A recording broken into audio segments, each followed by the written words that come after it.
اپنی اولاد کو حضور علیہ السلام کے حسن کا ذکر سنائیے، حضور کے جمال کے تذکرے بتائیے۔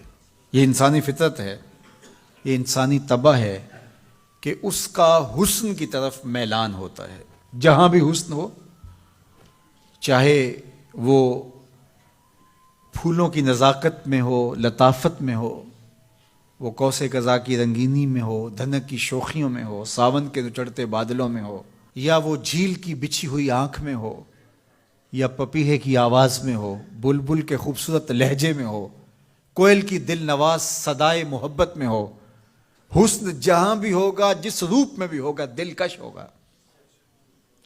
تو جب یہ طے ہے کہ انسان طبعاً حسن کی طرف مائل ہوتا ہے، تو حضرت اقبال کہتے ہیں کہ پھر اس کو اس کا ذکر سناؤ اور اس کے حسن کی بات سناؤ، جہاں حسن بھی پانی بھرتا ہے، عشق بھی غلامی کرتا ہے۔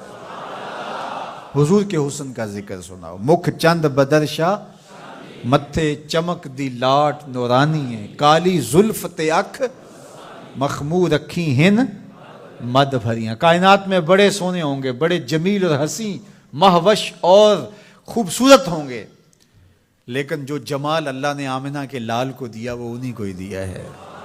لکھاں آئے لوک زمانے تے محبوب خدا جیا کوئی نہیں، لکھاں آئے لوک زمانے تے محبوب خدا جیا، لکھاں سونے بن بن بیندے نے او دی خاکے پا جیا کوئی نہیں، او دی خاکے پا جیا۔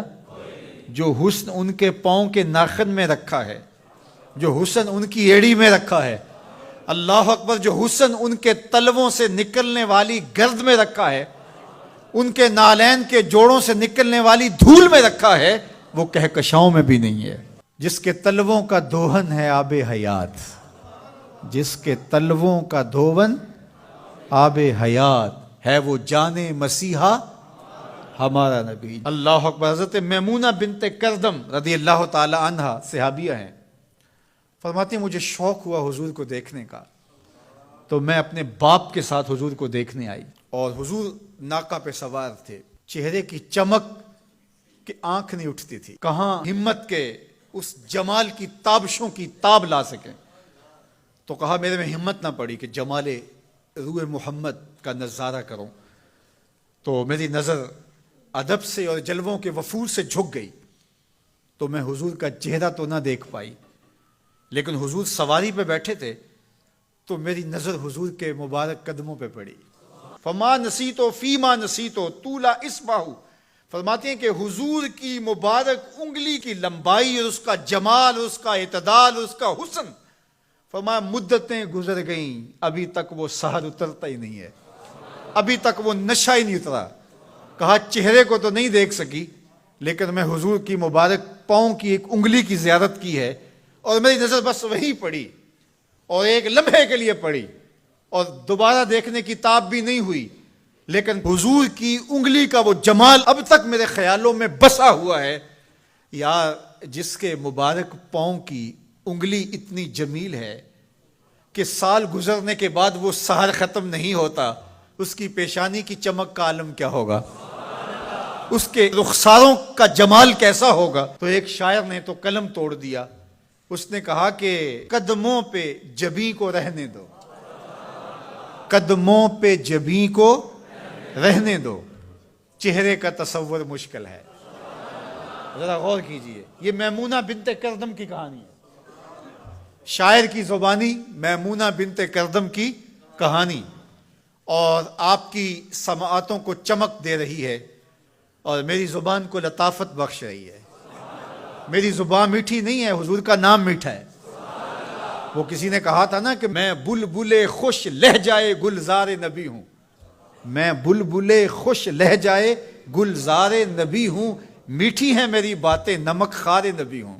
میں میٹھا نہیں ہوں، میری زبان پہ جو نام ہے وہ نام میٹھا ہے۔ آپ کی سماعتوں میں رس گھل رہا ہے تو یہ نام محمد کی برکت ہے، اور روح کو تازگی مل رہی ہے، فرحت مل رہی ہے۔ ابھی شعر مکمل ہوگا تو آپ بے چین ہو جائیں گے، اندر بوٹی مشک مچایا اتے جاں پھلاں تے آئی ہوں، خوشبو پھیل جائے گی اندر۔ سنیے لفظ، میمونہ بنت کردم کہتی ہیں کہ میں اس جمال کو ابھی تک بھول نہیں سکی، وہ نشہ ابھی تک اترا نہیں ہے، وہ حسن ابھی تک نگاہوں سے ہٹا نہیں ہے، سال گزر گئے، مدتیں بیت گئیں، ابھی تک انگلی کا جمال نگاہوں کے سامنے ہے۔ تو شاعر کا تصور دیکھیے، وہ کہتا ہے کہ قدموں پہ جبیں کو رہنے دو، قدموں پہ جبیں کو رہنے دو، چہرے کا تصور مشکل ہے، چہرے کا تصور جب چاند سے بڑھ کر ایڑی ہے، رخسار کا عالم کیا ہوگا؟ جب چاند سے بڑھ کر ایڑی ہے، رخسار کا عالم کیا ہوگا؟ تو اپنی اولاد کو حضور کی محبت سکھاؤ، انہیں حضور کا حسن بیان کرو۔ مجھے بتاؤ کہ میں حضور کے حسن کا ایک واقعہ سنایا ہے، آپ کی روح پرواز کر رہی ہے کہ نہیں؟ حضور کی محبت کا لیول بلند ہوا کہ نہیں ہوا؟ اور یہ ابھی حضور کی مبارک انگلی کا حسن تھا، ابھی رخ منور کا تذکرہ نہیں چھڑا، ابھی پیشانی کی کہانی نہیں چھڑی، ابھی تو لب لالی کی بات نہیں ہوئی، ابھی تو زلف عنبری کی کہانی نہیں چھڑی، ابھی تو ان کی مبارک آنکھوں کی بات ہی نہیں ہوئی۔